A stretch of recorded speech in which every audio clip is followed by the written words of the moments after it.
Today's guest is Jarrod Morris, and you've heard us talk a lot about Jarrod, especially on Texas on Tap with some of the great releases that he's already had out to streaming. Jarrod is a horseshoer farrier by day, by night.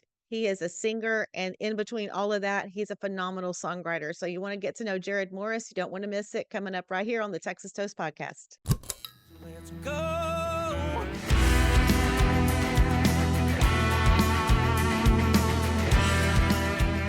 You've heard this name many times on the podcast, especially on our segments of Texas on Tap, where we look at new music and streaming and what's on the charts. And here he is, Jarrod Morris. We got you on the podcast finally. Hola.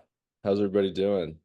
Everybody's doing good. Welcome, welcome. And you have been just dropping music just every time we turn around, you're dropping something new to streaming. We'll get into talking about the music in just a few minutes. Just kind of want to get to know, of course, I love the fact that you're a farrier and you do horseshoeing. That is such hard work. And that's a gift. So tell me how busy you stay with that. Well, it's gotten a little bit better here in the last, I guess, year, 2 years. I don't have to necessarily shoe horses for a living, which is really good. That was like one of my big goals. I just didn't want to have to bend over for a living for the rest of my life. So the music thing has at least taken over enough where I usually shoe about like 4 days a month now, and I have a handful of customers that I've shod for a long time that I still go take care of them when I can. And it's like I think there's something about manual labor and kind of the solace and loneliness of it. When you do something like that on your own, there's something like kind of good about just working really hard at something alone. It kind of opens up your mind, in my opinion. So that's where I write a lot of songs and feel like I'm most creative. So I don't think it's something that I'll ever quit doing, but Yeah. I've been doing it for a long time. So I don't know if it's necessarily a gift. It's pretty hard on your body, but it It's was. hard work. It's hard work. I had horses. So yeah, Oh, it's you like get it very then? Okay. and you're very, very important. You're very important. That's a very, very important job. Yeah, it's pretty particular. You get a bad horseshoer, it's a big deal. Yeah, and some of them are like no shows. Like that was a problem. But anyway, so yeah, I think that's cool. So and I like when you talked about having a job that's solo like alone, and that's a lot of discipline too because you have to be disciplined as I was just saying to be where you're supposed to be, and it's the same thing in the music business. Yeah, it's a lonely road. You gotta be willing to put in a lot of work that potentially no one will ever notice or give you credit for. And so some people do better at handling that than others. I mean, most people go through their life needing some sort of, I guess, external validation or encouragement for pretty much everything that they do. Oh, wow. But whether you're like starting your own business or doing something creative or anything like that, it's typically going to be a lonely road because you're going to do a lot of work that you'll never get credit for and a lot of work that nobody ever even knows goes into it. So I think probably shoeing mentally prepared me for it. I just kind of do my own thing, and if you like it, you like it. If you don't, you don't. And just a lone wolf, I guess. For Got better it. and for Love it. worse. That's not always a good thing. Right. Okay, so and you're a Decatur boy. Yeah, I'm just north of Fort Worth. Yep. Uh-huh. Where are y'all out of? I'm actually in Matagorda. I'm on the coast. Oh, cool. You're in Matagorda. That's Yeah. awesome. Yeah. How long Yes, you been down there? I fish a lot. I've been in this area for since late 90s, but in Matagorda the last 12 years actually. Yeah. So Yeah, yeah, the Gulf of East Bay is right over here. Gulf of Mexico is right behind me. Where the Colorado River meets the Gulf is right over there. that's awesome.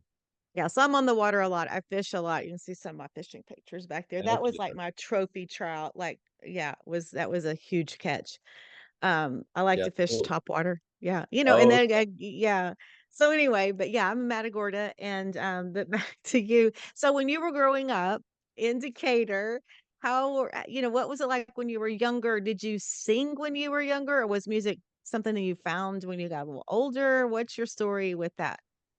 yeah. I mean, music was always a huge part of our life, I didn't have a ton of musical people necessarily around me.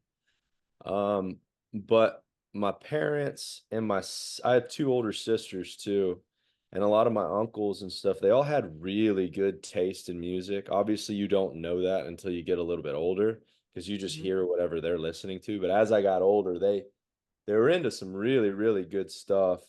Um, and then just because of geographically where I grew up in Texas, the background music everywhere you're at is, Yes.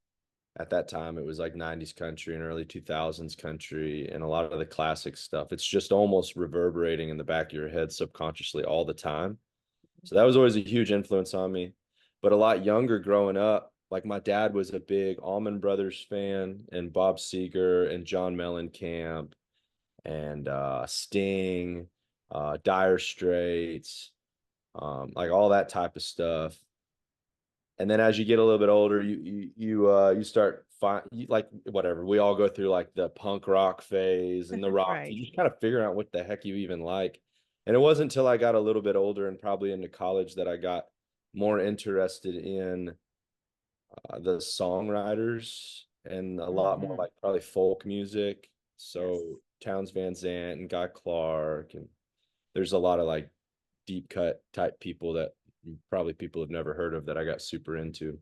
So it's kind of an amalgamation of all that different type of stuff, which is cool. It makes, I feel like my music is pretty unique, which again is Mhm. like a double-edged sword because the industry and a lot of people like things to be in a pretty clean cut box, like especially in country music. Like a lot of my stuff can sound pretty traditional, but then other times it can have some other interesting influences that some people are down for, some people aren't, and that's kind of part of the whole journey, I guess. Oh, and now's a good time to bring it up to kinda let the listeners get to know you a little better. They've heard some of your songs, but as I was going through your library and listening to some of your other stuff that we haven't covered here on the podcast, you took Forever and For Always on you did that cover EP. You Yeah. took that Shania Twain and you made it like the most amazing thing I've ever heard. Oh, well, thank you. Yeah, Y I appreciate that. Yeah. Thanks for going and listening to all those. Yeah, Yeah, you did some really good stuff on that EP with the covers. I loved, Another Day in Paradise also. I mean, but, like, they were all good, but thanks. I just it was just amazing to listen to, especially the Shania Forever and For Always because, like, I played that so many times on the radio back in the day, and it's Yeah. like then to hear your delivery and how you composed it and how you did it, it was quite a compliment to your talent. Well, thanks. That means a lot. You've obviously heard a tremendous amount of music, so uh yeah, it's covers are interesting because I it's almost like why would you already have the original, so why would you do it exactly like the original? Like I just put out like all these old cowboy cover tunes and like the overwhelming majority of people dig it, right? But then you obviously have some of those people that are just like, I don't know, they probably don't get invited to a whole lot of parties and they probably don't have a whole lot of friends, but Love it, I love you'll it, have love it, those love it. people that are like, well, Marty Robbins' version was, that's the best one. And it's like, well, yeah, it's Marty Robbins. It's the original version. Like I'm not an impersonator and I'm not just like trying to do Right, exactly. go listen to the original if you want the original. At the same time, I get it too, because like you can also butcher a cover, which isn't cool either. I can totally ruin Mm-mm. it.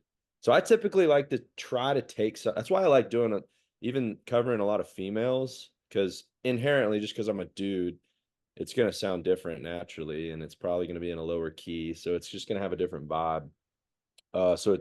I just don't like the idea of trying to copy it because you're probably not going to beat the original. So do it in your own way. And typically you can draw out something out of the song that might have not been there before. Like even on that EP, there's one called The Middle that's a Jimmy Eat World song. And that's like a Mhm. pop punk song from the early 2000s. And when you slow it down and I play it in this, it almost sounds like a weird little emo tune. And you listen to the words and you're like, damn, I didn't know that this song even said that. And so Yes, that for me yes. is kind of the cooler journey. So I appreciate you bringing that up. Yeah, that was fun to listen to. So, I mean, and it's like as you go through, you haven't really, I mean, it's not like you've had like 10 years in the business, but all the music that you've already put out. I love 20 something. I love the message in it, Mm. especially when you get into talking about the ADD, taking the personality away. It's like Yeah. that is relatable for a lot of kids Uh, and a lot of parents. So tell me uh, about 20 something in the background on that. yeah, thanks for bringing that one up. Some of these songs like don't get as much love as I would like. So yeah, that's definitely one of them. Um, yeah, I mean, I obviously was probably the first generation that got just absolutely pummeled with like the Adderall and all that. Mhm. I mean, it's speed. We True. just put a bunch of kids on amphetamines when they were little, essentially, right? And like, so I have a lot of friends. Like, fortunately, my parents were very, very skeptical of that stuff, so I never was on any of it. Mhm. Um, you know, but so it's like most of my friends take medication and blame it on their ADD. What a shame that you could drug a bunch of little kids to cover up a personality. Like, Mhm. some people would get offended by that, but at the same time, like you lock a bunch of kids in a classroom for 8 hours a day, especially little boys, and then if they're not going to act appropriately, you drug them, like you sedate them. There's really no way around it, and I know that would be offensive to some people, but it's the truth. Like, however you want to like justify it, like you're giving them drugs to alter their state of consciousness. And then you Mhm. do that. And I had friends that they've been on it since they were like freaking in elementary school. And now they're like in their 20s and they had to like get off of it. They had to like wean themselves off of it. They're drug addicts. Like, Mhm. and it was affecting their sleep. It was you could like tell they were having that freaking just even their faces have that like sunken, drawn in thing. They were depressed all the time. They'd go through these like mood swings. Anyways, Yes, it's yes. pretty wild when honestly just like let a little boy go freaking run around outside for a couple hours and I mean, I'm not like a freaking scientist, so I don't know everything about it, but it does seem like maybe we should ask a few more questions. I totally agree with you. Have you ever wondered how artists like Treaty Oak Revival, Red Clay Strays, and Aaron Watson maintain the high quality and high demand for their merchandise? CH Lone Star Promo is the answer. Created in Texas to serve Texas artists, and they're currently offering 15% off on all merch orders from musicians. Visit chlonestarpromo.com to get started and tell them Texas Toast sent you. I was reading the other day that it takes at least $1 million to break an artist. That's a ton of change, and it can feel overwhelming. But with social media leveling the playing field, you just need an effective strategy to release your music. Check out Release Rocket to ensure your single does not die after release day. You've already put time, effort, and tons of money into writing and recording your album. Let the guys at Release Rocket keep your new release alive. I want to talk about Coyote also. And I see where, let's see, you had Daryl Dodd help you out with that, I believe, on some vocals. Lloyd Yeah, Maines he was did. producing you. Yes. So tell me about being involved with them. Yeah, so I would imagine if you're down in Matagorda, you're pretty familiar with Larry Joe Taylor, right? Oh, yeah. Yeah. Yeah, Hmm. so he does that songwriter competition every year out at his Hmm. festival. And that would have been like 17 or 2018, I think. And I entered that, and then I was fortunate enough to actually win that. And then so he got me hooked up with Lloyd Maines, who obviously is like Natalie Main's dad. He produced like the Hmm. Dixie Chick records, all that. Killer pedal steel player, amazing guitar player, banjo player. So he actually produced that whole first album for me. And then Larry was able to pull in a few guys like Daryl Dodd, who sang some vocals on it, which was really, really cool. We got to hang out in the studio for a while. We've turned out to be pretty good buddies now. Um, yeah, and so it was all just by way of entering that songwriter competition. So that was what sort of spurred the whole first album. I had gone through two recording processes before that, and I had scrapped both those records and just lost the money because they were just trash. They were so bad. So Oh, it was like you go through that process and then finally get linked up with the right people to like at least start the process of making some of the songs into a reality. hmm. Well, then you dropped last fall the show to radio. That's a good, strong song there. Thanks.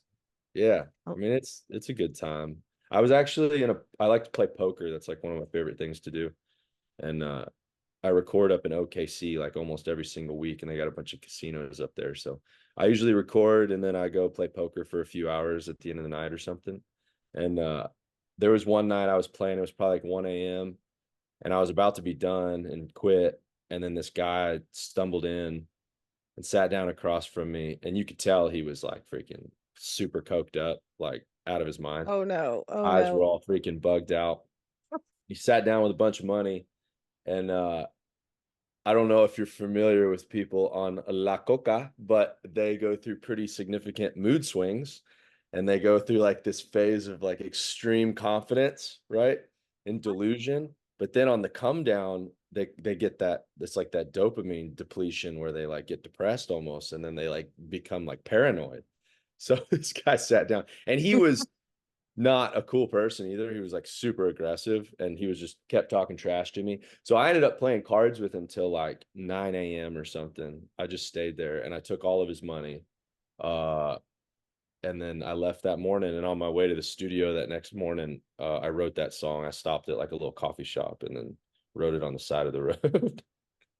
Wow, I love that. That's Yeah. why I love this podcast because like you pick up on a song and you really like it, but then I totally did not expect that story behind that song. Sure. Yeah. Listen to that second verse now. Yes, yes, it'll make a lot more sense for Yeah. sure. Yeah. So you've got some shows on your schedule. Tell me about your live shows and where you're gonna be. I mean, this like I guess what if I was to come to a show, what to expect? Well, I like to keep stuff energetic. Um, but at the same time, I'm not putting on like a rock show. Um, I like to have fun. At the same time, I'm not planning on getting super drunk on stage. Uh, I'm not gonna like smash a crown bottle on stage. It's about the music. So like I want people to be engaged and have fun with the music. Um, if that makes sense, because we've gone through like a wave of live music here, especially in Texas, where it starts to you sit there at some of these shows and you're like, man, is this even about music or is this just about like getting drunk and having a party, you know? Which is like it's okay. But anyways, uh I play a lot of my songs, but I sprinkle in like a ton of covers and try to keep them as unique as I can. We'll go from freaking playing Billy Idol to Marty Robbins to Post Malone to the Allman Brothers, and then we play all my songs in the middle. Um, so it's a little tough. Sometimes you want to play everything, and you want to play some of the maybe more meaningful songs, but at the same time, people are there to have a good time. So, and I get that. I understand that. I like the songwriting thing, but I also don't like the brooding songwriter in the corner that's like just boring. I'm not really into that. Right? If that makes sense. It Long-winded it answer. I know, I love it. I'm enjoying this conversation so much. When did you start songwriting? I guess it would have been like freshman year of college. Mhm. Um, I would think songwriting thing is kind of weird. It You do have to have a level of inspiration in life that you've lived to have even anything to write about. But it also depends on the type of songwriting that you're doing, I think. You could go do a little bit more traditional, go get a publishing deal and write for other people. Right. And there's kind of a certain level of genericism that you have to have because anybody and everybody needs to be able to re-record the song, right? Which is, I think, is why a lot of mainstream music sounds generic. I mean, it is generic, right? Other people write it for another artist. And it seems like that's why a lot of artists now that write their own music are having maybe a little bit more success. And I think that's why that's gotten a little bit more popular because oddly enough, the more specific that you get, the more accessible it is to more people, which seems like a paradox. But if you try to be like something to everybody, you're almost nothing to nobody. So for me, it's like the more specific that I can get to my own life, it's actually surprising how many people can identify more with it. which I wouldn't have necessarily expected. So some of my stuff is a little bit more autobiographical. It's like Mhm. very specific to me.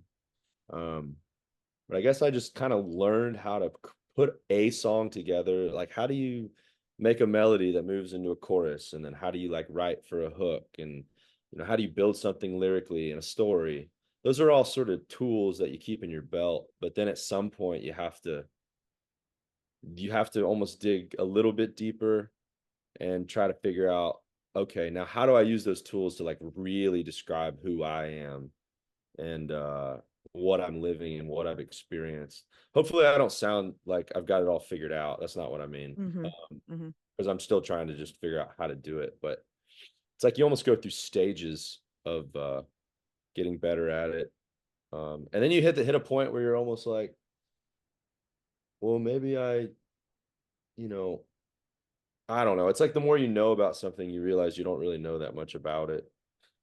It's like humbles you almost, right? I'm sure it's that way with fish. Right? Like you get to a point where you think you got all this stuff figured out, you're so good at it, and then you start to Never. realize like, oh, Never. there's so much I can learn here, right? Always. You Yeah. always, always, always learn. The only thing that happens to me is that I know too many things about what's in the water. Like I used to be so innocent when I would wade fish, you know, get out there and I mean been in the clear water where the stingrays are underneath, and of course you got your ray guards on and all that. But then there's times, and especially offshore too, it's like I'll just get so cautious with certain things, and it's like I just know too much. Oh, Not sure. about fishing, but about Yeah. the safety part, but about Ah. what could be lurking right there, or what like, we used to just jump off the boat 60 miles offshore, Yeah. and it's like, that was stupid. I don't know, maybe it's age. Maybe it's because I'm older. It's like, Interesting. you are not even gonna catch me, like, jumping off out there anymore. Oh, that's interesting. I've caught way too many hammerhead sharks. Hello? Yeah. Just, you know? Yeah, I get it. Yeah, that's kind of funny. I wonder if I've always been really comfortable in the water. I was actually born in Florida, so I was born outside of Tampa. Mhm. Oh, well, there, you got some salt in you. Yeah, for sure. But we moved out here when I was like in the fourth grade or something, so I was pretty young. But we always grew up on the lake and going out on the ocean, and I'm like one of my favorite things to do is go surfing. So I've Oh, always cool. been, and I went to college for a little bit down in South Florida, so I got to surf a lot down there. Uh, Mhm. and yeah, I've been in some pretty sketchy spots in the ocean, and yeah, I would be curious if it is a crazy place. It's kind of ridiculous, really, to get in that water at all. I've been in some pretty sketchy spots for sure. Mhm. But I don't know how I feel about it. There's a lot of people I know that get super even in lakes, like, they don't like to jump in lakes and stuff, but it just hasn't ever really bugged me that much. Yeah. Maybe I don't know enough.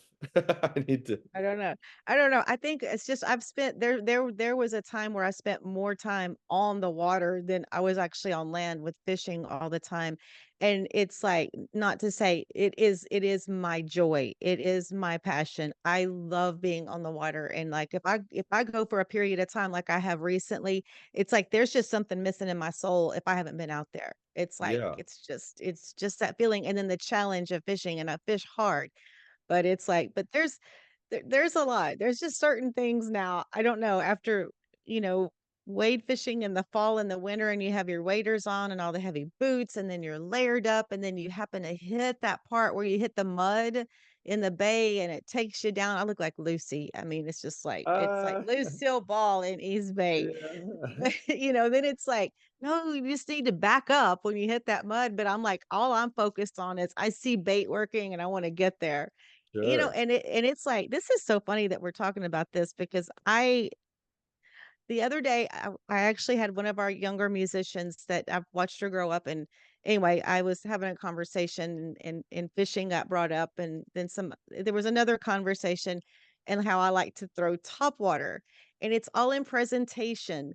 It's all in that presentation, the rattle, the walk. And then when you get that blow up, you're presenting it right, and then throw it back out. Know Yeah. what that retrieve should be, and then they're gonna hit it. And it's like, it's the same thing with music. It's like you're presenting it, you're throwing it out there over and over and over and over, and then all of a sudden it hits, and then rod tip up, keep your lines tight, keep your business straight, and do your music. Yeah, It's like there's but there's just a so huge much to it. huge part of that though is also like self-awareness. Like you have to, if you're doing something, you have to be able to sit there and ask like, okay, like if it's not going well, you got to be able to like reflect internally on like, do I need to do something different for like a different outcome? Mhm. That sounds obvious, but in my experience in life, so many people go through their whole life never even just looking internally like, what can I do differently for a different, they're usually just blaming external factors for the reason that they're not having whatever See, success or joy or happiness or oh contentment. no. Oh And it's no. like, that's a lot of people though. And so like writing songs or anything, you have to be able to take criticism. You got to be willing to hear it. You got to be willing to get better. This whole thing that because you just put some words together with a melody and a chord structure, because you did that, doesn't mean it's good and Mhm, people like it. Like, I'm mhm. sorry. It's just the cold hard truth. Like, and like we're sensitive creatures, like the artist type people. So I understand the apprehension to getting criticism or anything, but I would say like my upbringing, I was raised around some pretty aggressive personalities, so it taught me to really be open to criticism and be able to hear it and take it. Because the criticism I got was like, I mean, it would be like you finally are playing a song for somebody and they would basically stop you halfway through the chorus and be like, "This is trash. Don't ever play this again." It's like, "Oh, Mhm. damn. All right." And that sounds harsh, but at the same time, I think what's meaner is to be like, "Oh, that's amazing. That's so great." Yeah. Then send you out into the world with this Yes. piece of crap song to play in front of other people. Like that to me Uh-huh. is mean. When you're in private and they're like, "That's terrible. That's the worst thing I've ever heard. Don't ever play that again." In the Would moment, it agree. hurts, but like that's actually really good info to have. Get better, Yes. you know? Yes. I really like that. And all right, it's okay. So since you write a lot, um, do you have a lot of songs in the like catalog already that you're going to be, what are we looking at as far as short term, long term Yeah. releases or EPs or albums? Yeah, we're planning a big full length album for next year. Cool. Uh and then in the interim, I have two more of these like cowboy cover songs that are coming out. Actually this Friday. When does this come out? This podcast. I believe in a It'll couple of be it'll weeks. be a couple weeks. Yeah, we Mhm. got a few. Okay.